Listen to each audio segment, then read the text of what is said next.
Hey, what's up guys and welcome back to Anime King 3, and today I'm going to be giving you part 24 of What If Naruto Was Betrayed by Hagoromo. Remember to get this one to 100 likes as usual, share this to all of your friends in your social media platform, and also go ahead and check out the brand new episode of What If Naruto Had a New Dream that changed everything over on Anime King 2. Link will be down in the description as usual. And over on Anime King, I post a brand new episode of What If Naruto Was personally trained by Kurama after leaving the village.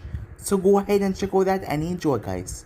And remember, if you're new and this is the first time hearing my voice, and you enjoyed the videos on both Anime King 2, Anime King 3, go ahead and click that red subscribe button and become part of the Anime King family. And thank you for all of your help and your support. And yeah, without further ado, what do you say we begin this new episode? Start the intro.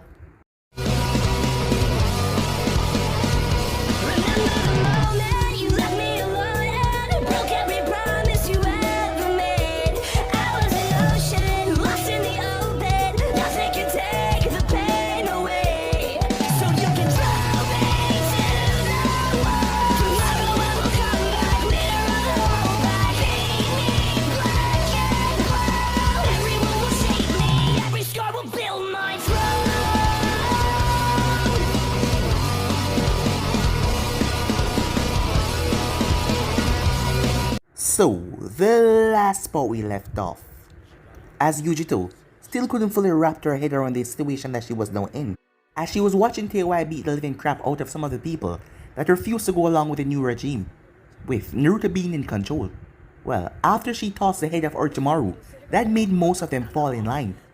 But many of the people of the village was more depressed as they thought that they would be ruled by another tyrant that didn't really care about them at all. But Naruto wasn't there at the moment as he made his way to where Hagoromo had sealed away Ragnarok. Ragnarok was a beast. He was a creation of Naruto that he wanted to recreate after witnessing and seeing the power of the Jobe. As he had that power stored away inside of him, he used a healthy amount to make Ragnarok. Ragnarok was bigger than each of the 9 tails beasts, as he was similar in height to the Jobe, but quite smaller. But when compared to the other tail beasts, he was a lot larger. This was where that Hagoromo got the idea from splitting the Jobe into pieces. But he would have to do something because he knew when he was going to die, the beast would be released.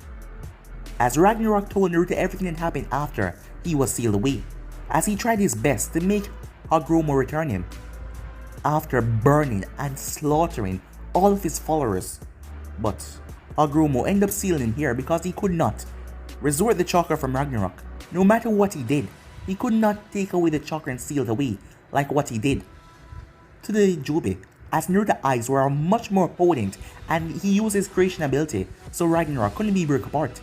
Ragnarok had the same Rinnegan, but he didn't have the totem in his eyes like Naruto, as he was able to use his power to recreate other beings of himself, similar in shape and sizes. Some of them had 4 wings, some of them had 2 tails. Let's just say Ragnarok had created that small army. If he was ever to be released from here, he was going to take revenge. Even though the man's lifespan might have, well, caused his death by now because of aging, he was going to take out his anger on the human race. But he sought his father, as he saw Naruto that his father was sick, as Naruto told him that they would have to wait a bit of a time before they started anything. He didn't mind after all, he waited so long already. Naruto made his way back, as he spoke to the people of the Hidden Zone, as he had to show them a demonstration of his power if any of them step out of line. As Naruto pulled a meteor from the sky, before creating a black orb, which I didn't know what it was. As he tossed it, it exploded the meteor to splinters, completely disintegrating it. Let's just say all of them bow at that. As Naruto told Tei to fix this place up, as he uses Bemba Susu, the creation ability, to create a large stack of Ryu. To make her fix this place up, this wasn't worthy of a god. Making his way as Yujito was following behind him, as he went to sit down in a throne that the daimyo of the town had, as Naruto had slaughtered the man. Yujito was surprised, as Naruto could overhear her conversation with Nibe, when he told her that she was going to, well, have his children. Hearing Nibe say that she should go along with it, and do not do anything rash, Naruto decided to spear the chakra beast.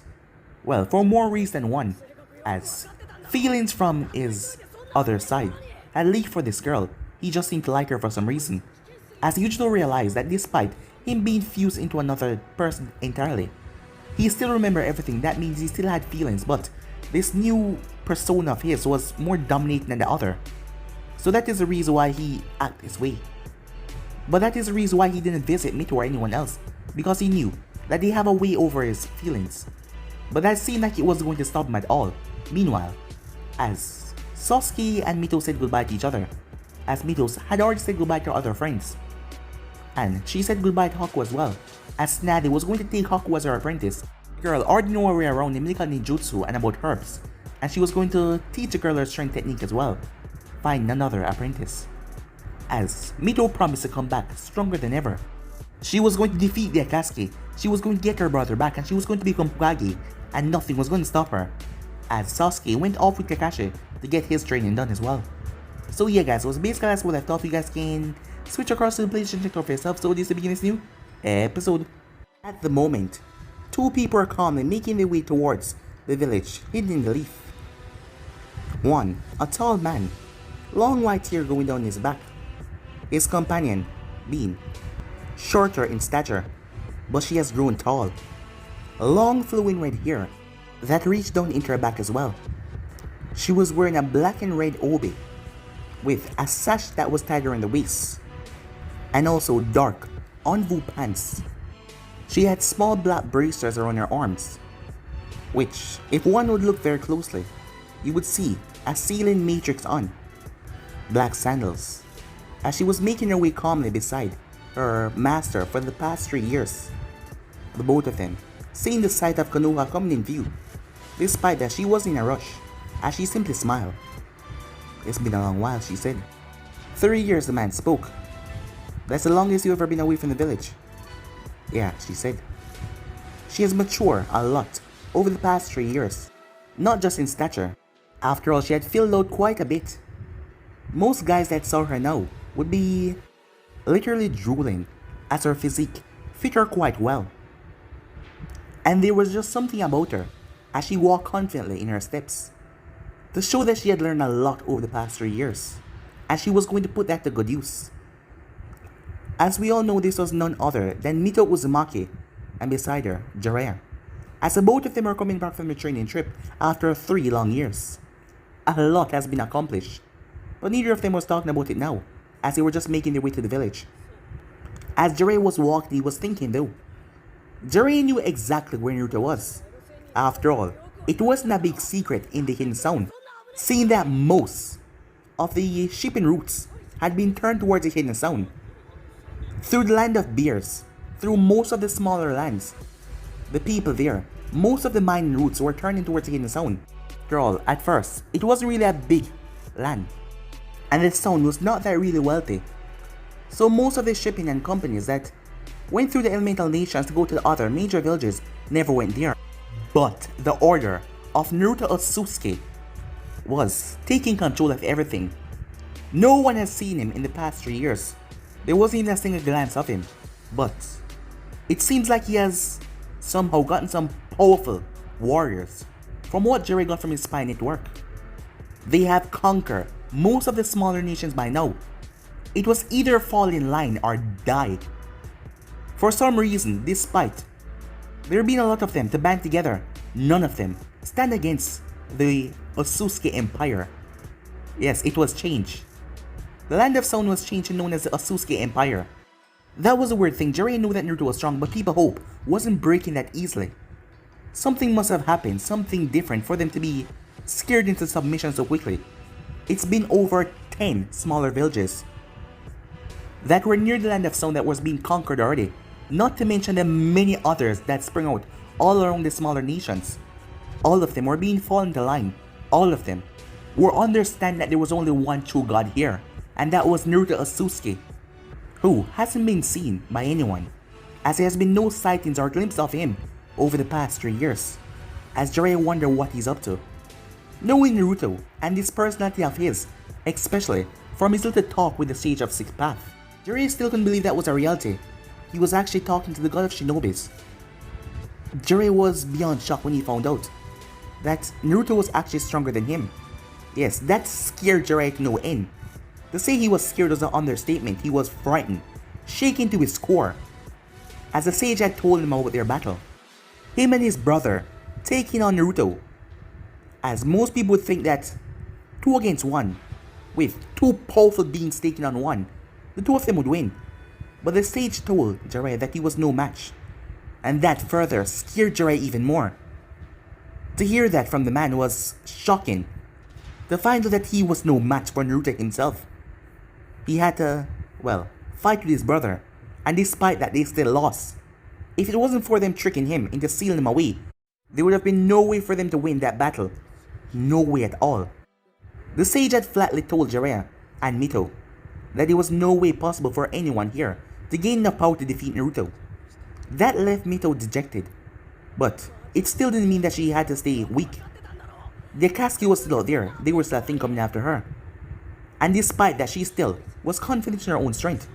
And she knew her brother well enough that she will be able to save him from this dark path that he was going down. But the sage had told him, even his brother Hamura had said it.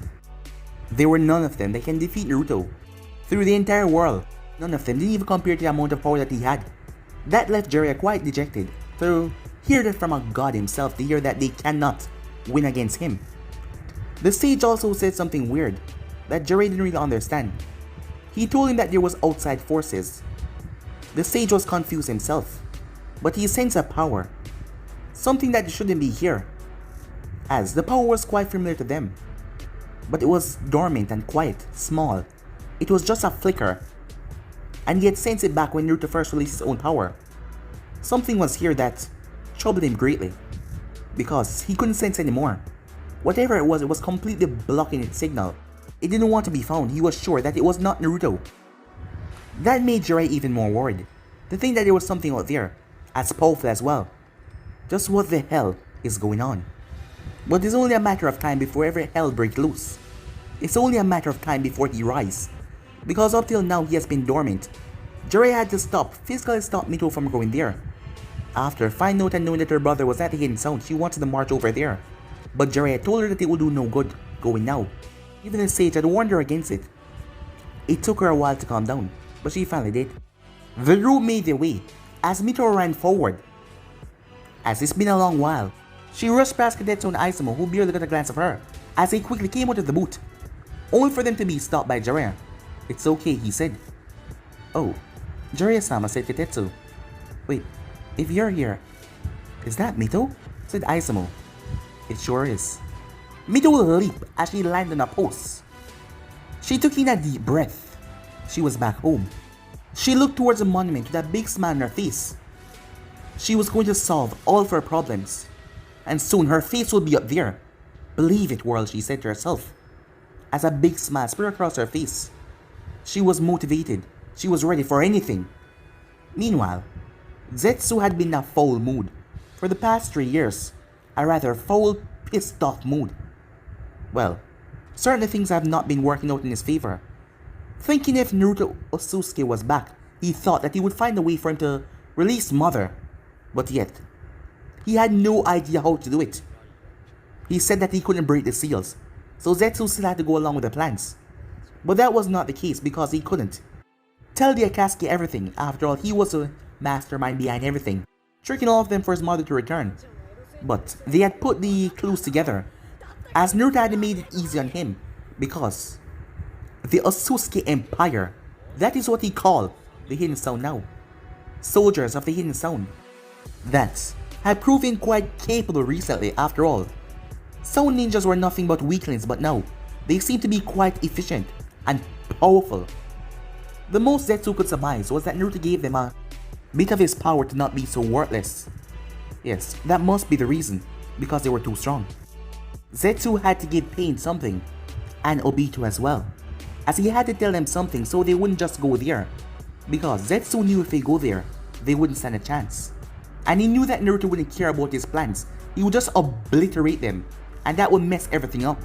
So he had to tell them something. He had to tell them that Naruto had the power of the 8 tails at the moment, and also of the 2 tails. So they should just leave him be for now. And once they were ready, they could extract it from him. But now those 3 years were up, and the Akatsuki was ready to move. Zetsu knew that if it come down to it, Naruto would not hold his lip. and did not say anything about the Otsukis that might draw up some fingers towards him, and that would be bad if Pain or Obito find out that he was the one playing them. Release aside, he has tried to visit him at least 3 times now, but every time he go there, he was sent away in a rather deadly manner. He almost got killed 3 times now for just showing his face there. He always got the same answer: he was busy. Not to mention those pesky guard of his. As Naruto told them to kill Zetsu if he came back here, he wasn't ready to talk to him. When he was ready, he will find him himself and come talk to him. And he gave the orders to the guard, so if they ever saw him again, they should kill him. So there wasn't any point of him going back there. But now he just had to keep things in order to make sure nothing else went wrong. Suddenly, Obito's swirling vortex appeared in front of him. As he was in one of Obito's private chambers waiting for him to arrive, Pain was going to call a meeting soon, as it was time to send out the Akatsuki members to get the other tail pieces. But what Zetsu saw shocked him to no end as Obito fell to the ground. The man was oozing blood from his body. The arm that belonged to the cells of Hoshirama Senju was ripped off. Cleanly ripped off his mask. He wasn't wearing it. There was holes in his torso, which was bleeding very badly. He quickly called the white Zetsus, as they quickly came over and started to fuse themselves with Obito to try and heal his wounds, as Obito was gasping for air. Zetsu wondered who could have... He paused. What the hell did he do? Flashback. A couple minutes ago, at the Hidden Zone. The Hidden Zone has changed a lot over the past 3 years. Well, given the fact that it had tremendous different major routes running towards it, different shipment. The people were no longer dressed in rags. After all, being someone that worshipped their god, they couldn't afford to look unpleasant in front of their god. He wanted the people to at least look respectable. They could tell that he didn't really like humans so much, the way he spoke of them. So the best thing they can do is look as presentable as possible and bow and greet you with proper respect, or they would die. That had happened on several occasions, when some of them with a rather loose tongue end up letting it slip, and they got their head quickly removed without even a second thought. So yeah, people walking on the road, children, kids walking around, were dressed in rather pristine clothing. Everything looked elegant and new. Despite them being fearing that in time their god might kill them if they step out of line, things have surely changed here. Well, when it comes to supplies, the buildings were no longer small huts. Large, skyscraper buildings was currently in the village of the sound. Buildings that would rival the buildings in the Hidden Rain. The place has surely changed in decor. Everything looked rather different, pristine, new. Beautiful shade of tiles of red, gold, and white was all over the place. The entire ground, the road, the pathway, was in a black, beautiful marble tile. The place looked so elegant, it looked like a different world when you step into the Hidden Zone. The pathways towards the Hidden Zone was cleared, pristine ground. There was a beautiful long crystal bridge. The Hidden Zone was shaped differently nowadays. The entire place was just a giant circle. The ground had been carved out around them. 4 bridges connected them to the mainland. Other than that, no one could get to the Hidden Zone unless you could fly. You had to take the bridge. And if you tried to take a boat, you would just go in a circle, or you would have to scale that giant wall. And given that, well, the place was secured, you will be straight down before you even reach the top. So it was hard to get into the Hidden Zone nowadays. After all, they didn't just allow anyone in. It was detached from the mainland to show that it was a secluded area by itself. Somewhere that was distant, quite rich and quite populated. Many people from the other hideouts had been brought into the Hidden Zone. People that Naruto saw useful. At the moment, as we head straight toward the largest tower, something that is only fitting for a king. It was bathed in a pristine golden light. The sunlight reflecting off the golden tiles that lined some of the walls, gold and white. The place was bathed in a golden view. The thing looked magical.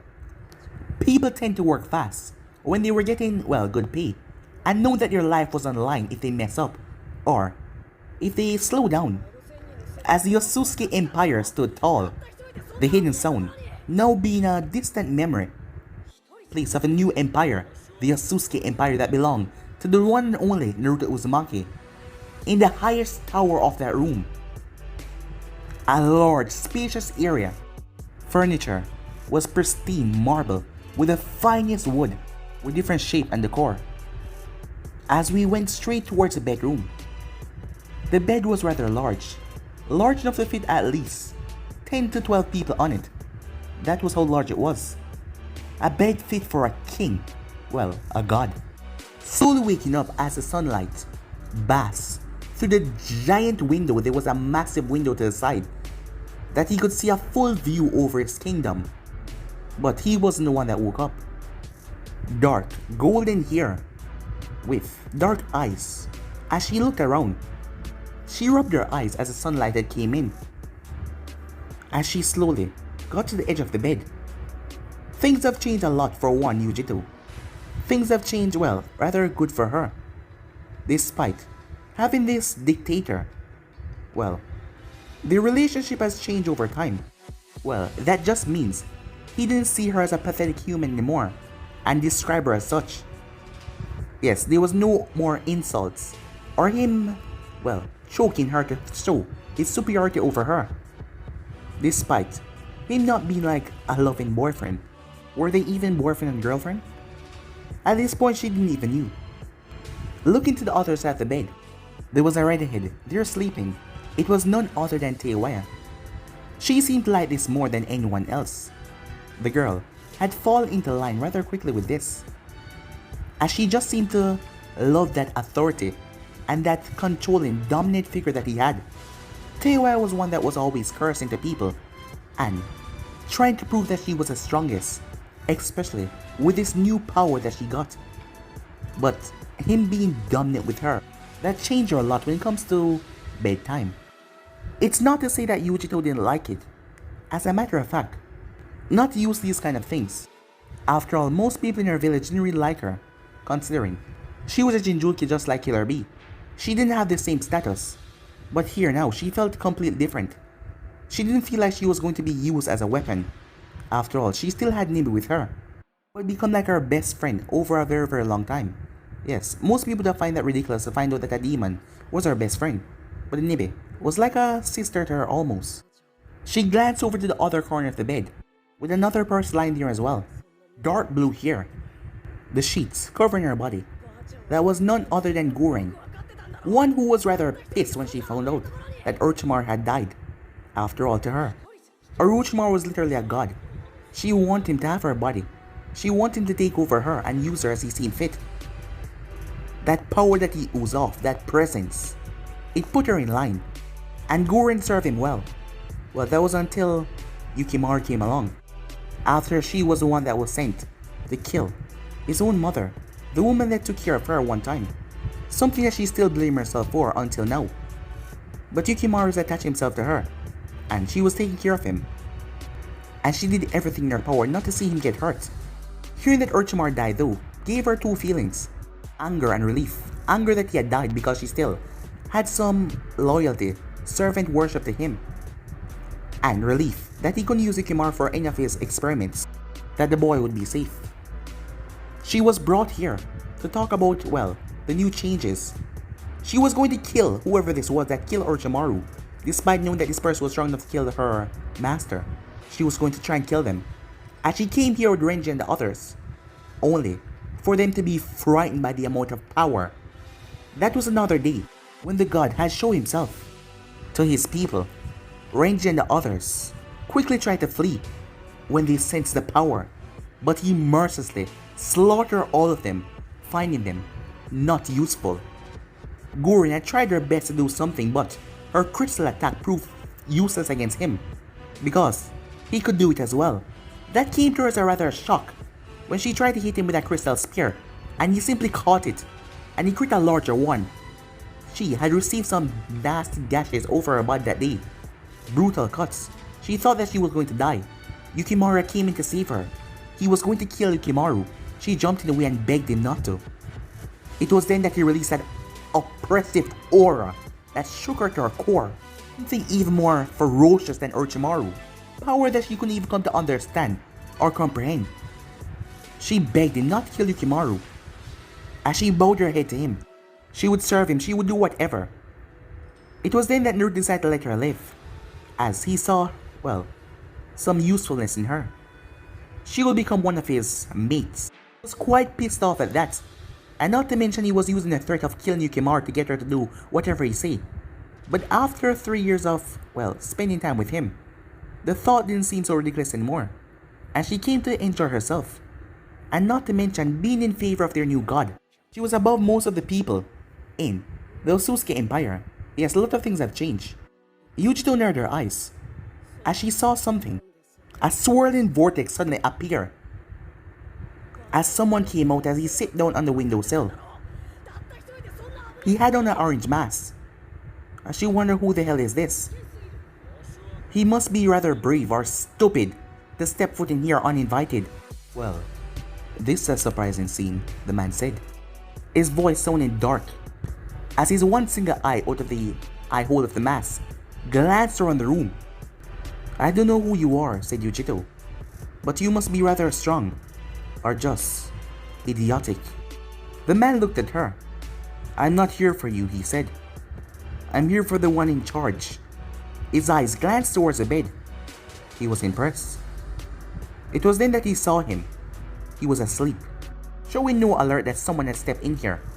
Yujito got to her feet. It would be better for you if you leave right now, or you will die, she said. The man gave out a hollow chuckle. He really didn't know what he was messing with. Naruto Uzumaki, I believe it's time we have a little chat.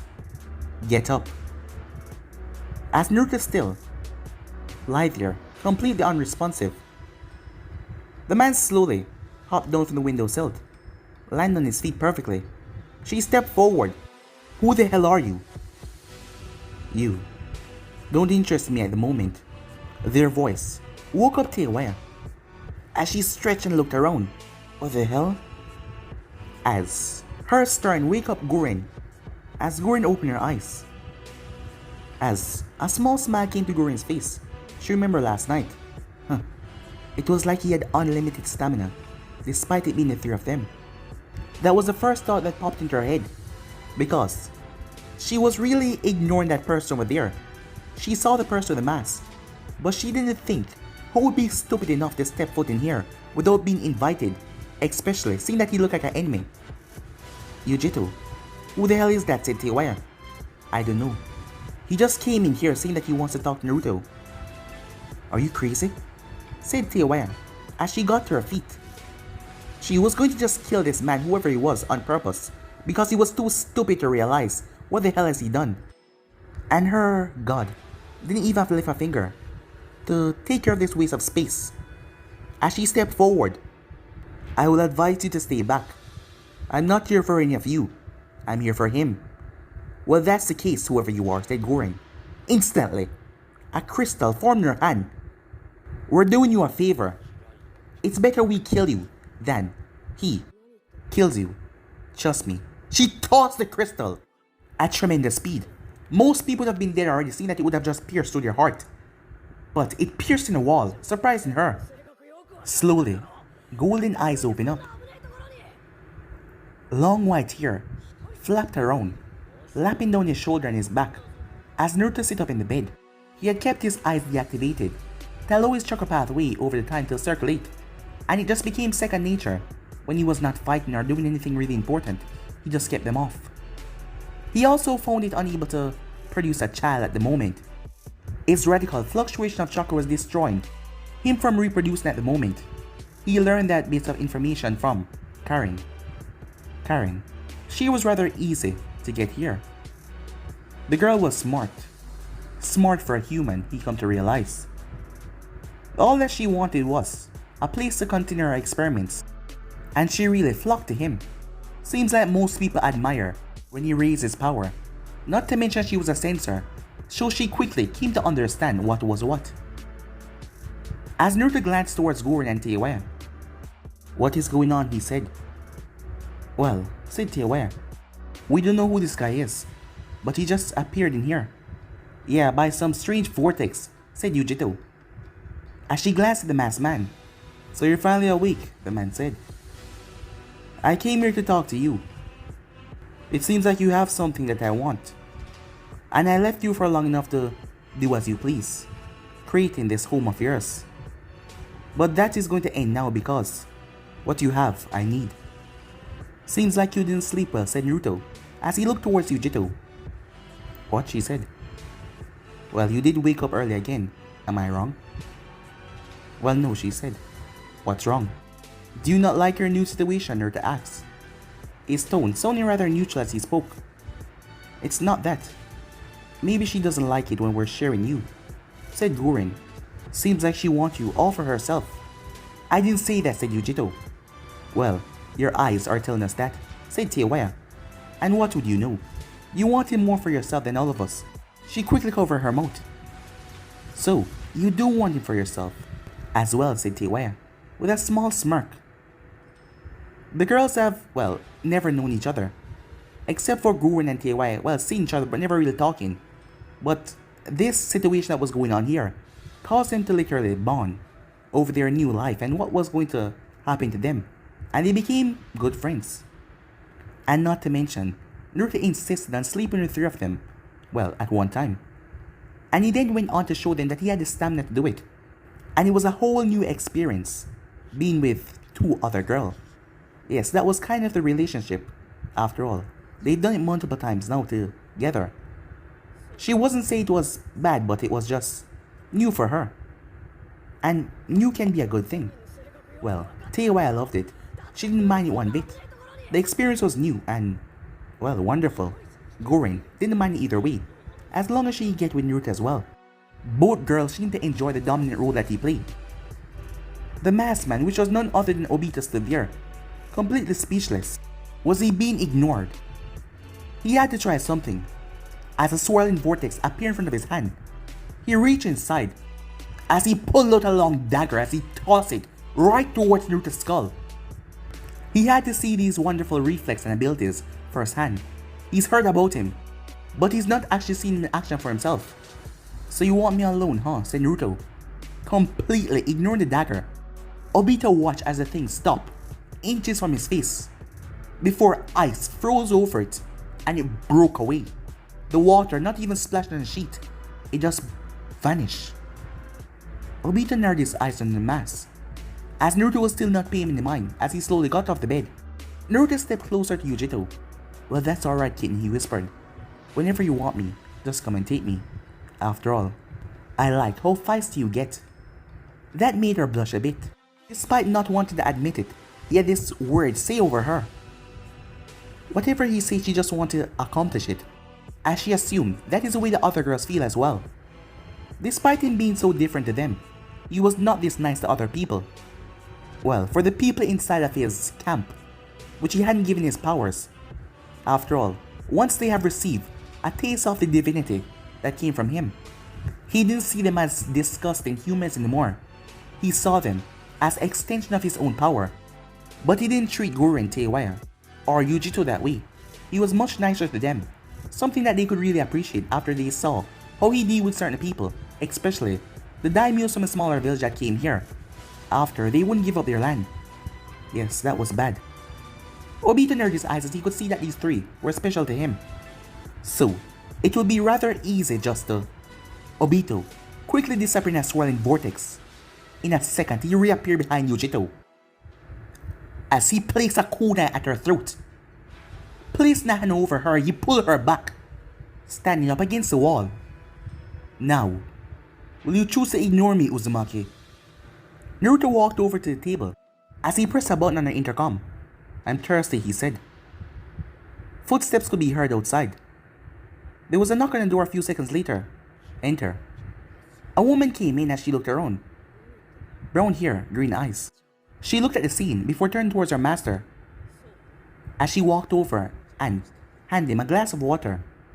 You may go now. The woman nodded her head as she went off. This was one of the weirdest sights she has came in on. Well, he once called her when the 3 of them were in bed together doing it, saying that he was thirsty and he only asked for water. That is why she knew what to bring him, and that was water. But this was one of the weirdest sights. Yujito, for her part, wasn't, well, acting like a hostage. You know, this is going to end good for you, right? Obito wasn't wearing the Akatsuki clothing, so they had no idea that he was a part of that renegade group. As Naruto drank the water and cleared his throat, "How long did Karen estimate for my system to return back to normal?" said Naruto. "Well, I believe in a couple days," said Guren. "Well then it will be soon time for you guys to bear my offspring." There he goes again, always blunt about everything that he says. Teiwai didn't mind one bit, as that would just cement her further into the system if she had a child with him. Guren already loved Yukimaru like a son, and he would have a brother to play with. And Yukimaru was happy here. There was other kids as well, but he would be a part of the family as well. As the thought wasn't bad to her. Yujito never thought that she would, well, have a child this way. But it was better than being stuck in Kumo, where people seemed to just be distant from her. Even though they didn't downright hate her, they never gave her the same treatment as Killer Bee. She was more like a weapon, lesser being, because she wasn't as strong as him. Well, this was better than anything else. You're just saying that because you want to sleep with him, right? You're talking about me? You've taken on a great fascination to him as well. What? Said Nibe. Well, you're always talking about him. Well, I did that so I could save your life from doing anything stupid in the beginning. Well, he's not that same person anymore. He's not? Well, he's still mean to most people, but not to us. But you're still fascinated with him, am I wrong? I have no idea what you're talking about, said Nibe. Keep acting like you don't. She felt the kunai press up against her throat. Suddenly, something on her neck started to glow. It was a strange seal with two horns. They were black when they were dormant, but they started to glow silver. Naruto raised his hand, stopping her. As she calmed down, he then finally turned to face Obito, their eyes finally meeting, as Naruto saw clearly what he was looking at. A Sharingan. Quite perceptive, Obito said. Now, as I said, it happened in a second. Obito wasn't fast enough to fully prepare himself. As Naruto held on to Yujito, he pulled her back from Obito's grasp, knocking away the kunai, as he then turned and swung his heel. Obito felt the pressure as the first Hokage artificial arm was snapped as Naruto broke right through his heel. His foot was about to tear Obito in half with the amount of speed and strength it was carrying. But Obito finally activated the Kamui. It was just so fast, he didn't have time to do it. He leaped back after Naruto passed through him, his arm dropping towards the ground. In a squelching sound, Obito stood there completely shocked as he couldn't believe it. He didn't even see him move. It was only when he felt the pressure that his arm was tearing off. That was when he finally activated his Kamui. Who in the hell has speed like this? He realized why the girls did not seem concerned. You guys can go, said Naruto. I'll handle this. They just gave a simple nod as they made their way off. They were good friends.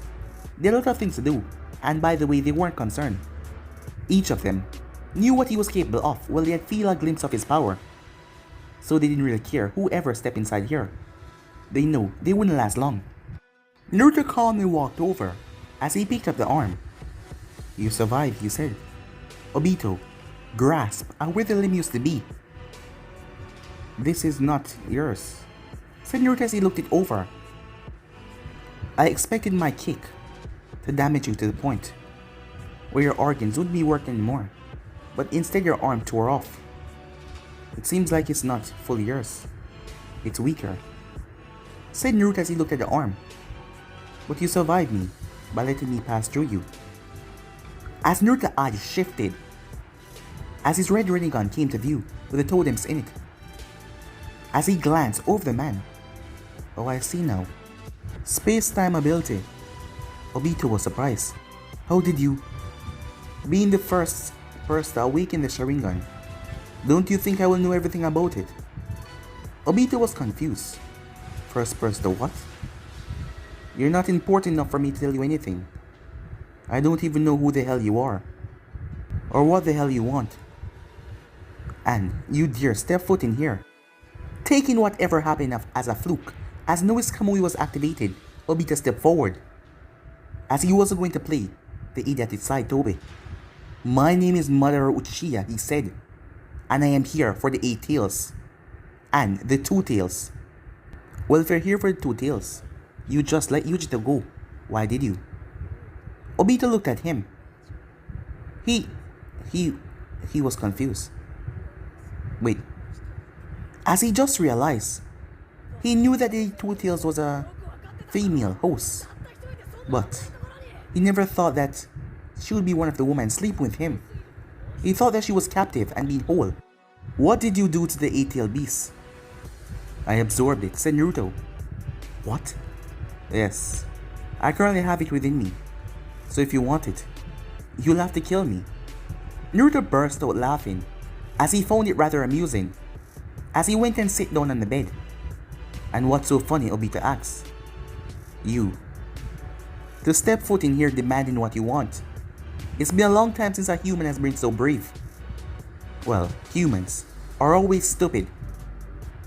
As Naruto slowly rose to his feet, Obito felt the room got hot.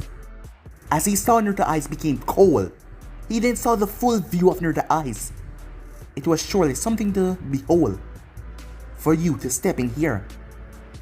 You not even know who I am. But Obito wasn't going to be scared just yet. After all, Naruto wasn't oozing his power. "And why should I care? You have something I need, and I'm going to retrieve it. And you should be rather quick to hand over what I seek. Or things can turn out bad for your new home." Naruto's eyes snapped towards the man in full view.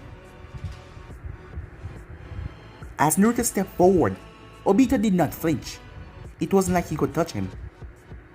"You really don't know who I am? Human, dare to speak to me in such disgusting tone, like you are my better or equal. I am Naruto Sasuke, and you dare speak to me like you're the better man. You disgusting flippant creature. Talk to a god like you're in the same shoes as him." As Naruto moved, Obito quickly made himself intangible.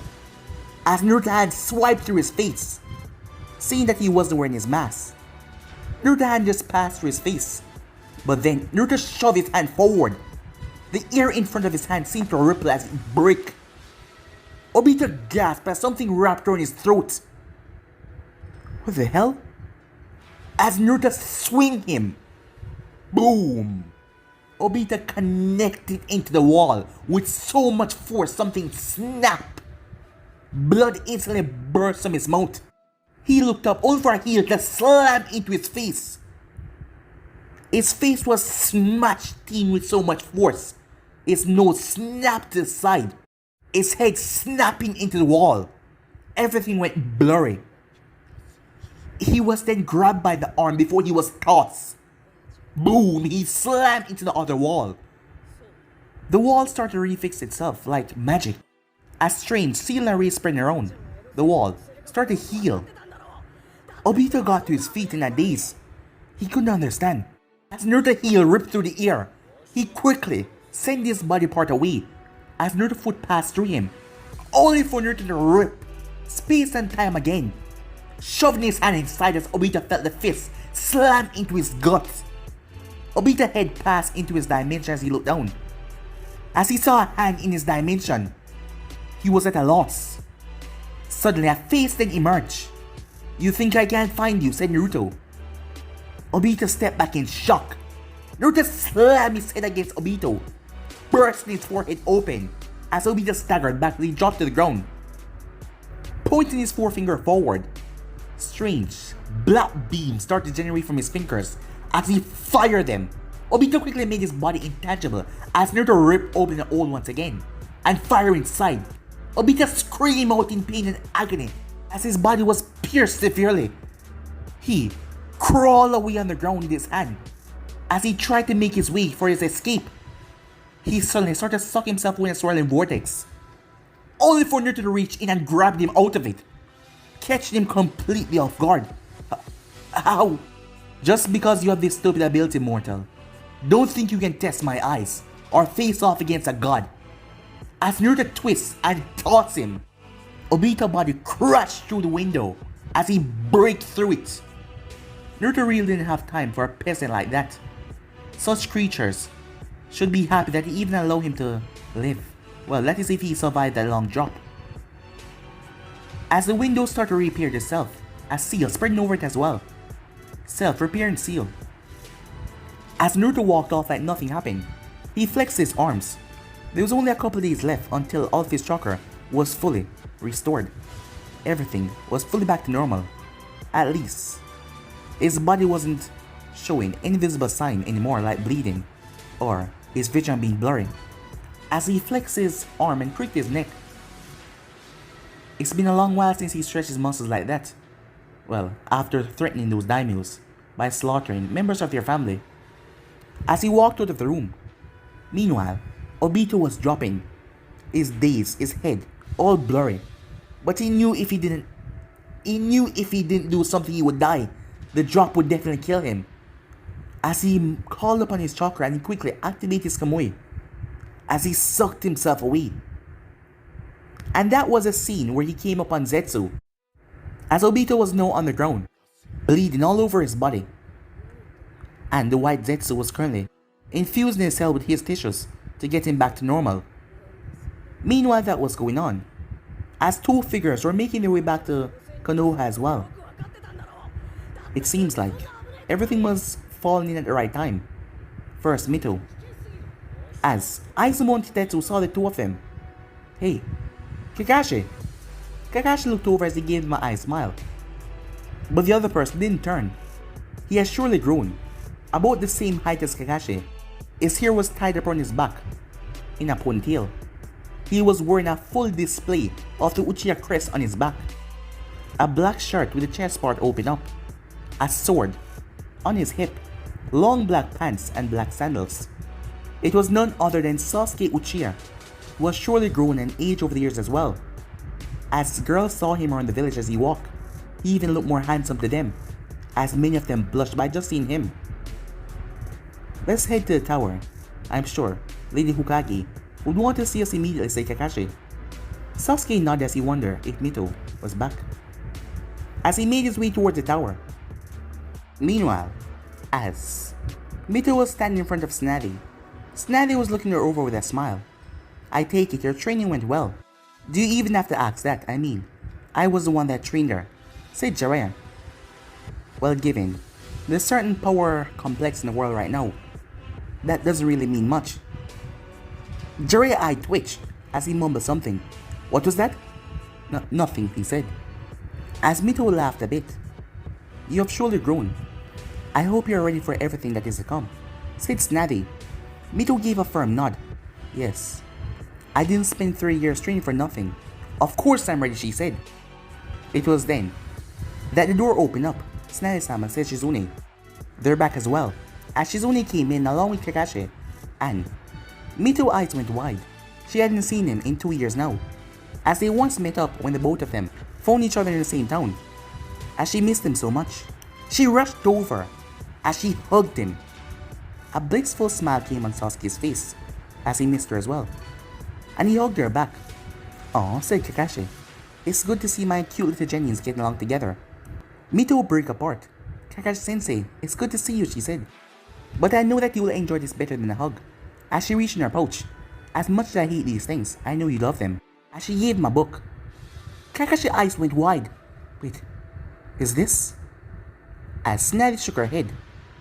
Why are you shaking your head, Haim? He's just received a wonderful gift. You mean your perverted books? What part of that is wonderful?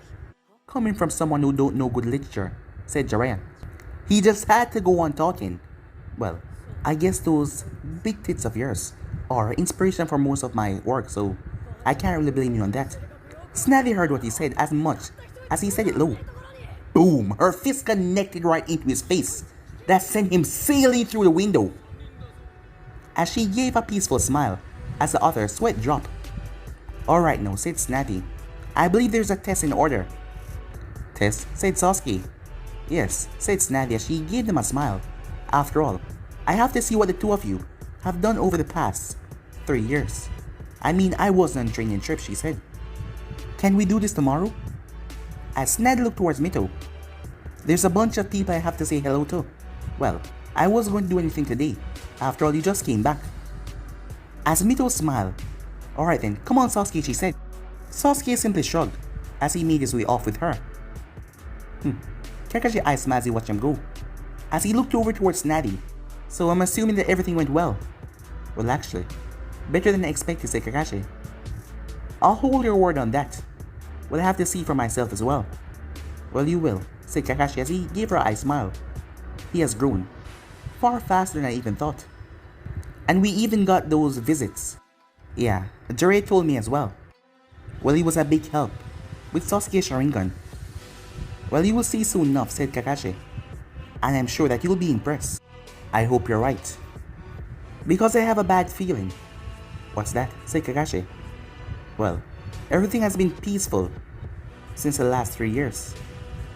And I believe that soon enough everything is gonna turn upside down.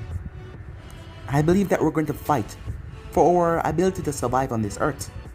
But not just us, everyone. Well, given that we're going up against gods, I believe that as well, Lady Hokage. Well, it sounds a bit shallow to say it, but that girl right there. As Natty looked to where Mito had went off, I believe that she is the only hope that humanity has. Think she's ready? Asked Natty, as she looked at Kakashi. Well, there's only one way to tell, and that is for us to see it with our own eyes. But if she feel, we've already been told that none of us can literally stop him. And if the Sage of Six Paths couldn't do it along with his brother, how are we supposed to win against him? Natty lowered her head. You're right, she said. This was bad. Very, very bad. When the time finally come for Naruto to turn against the world, which she knew he will do, the sage had told him that he will. If Mito couldn't stop him, then none of them could. But guys, if you end this episode right here, if you want the next part of this, to do, like, subscribe, comment down below, and turn on the bell notifications stay posted. Remember to share to all of your friends in your social media platform. And also guys, go ahead and check out the brand new episode of What If Naruto Had a New Dream That Will Change Everything, and enjoy that. And he also posted a brand new episode of What If Naruto Was Personally Trained by Kurama over an anime king. So go ahead and enjoy this as well guys. And for now I'm out. See you guys soon. Peace.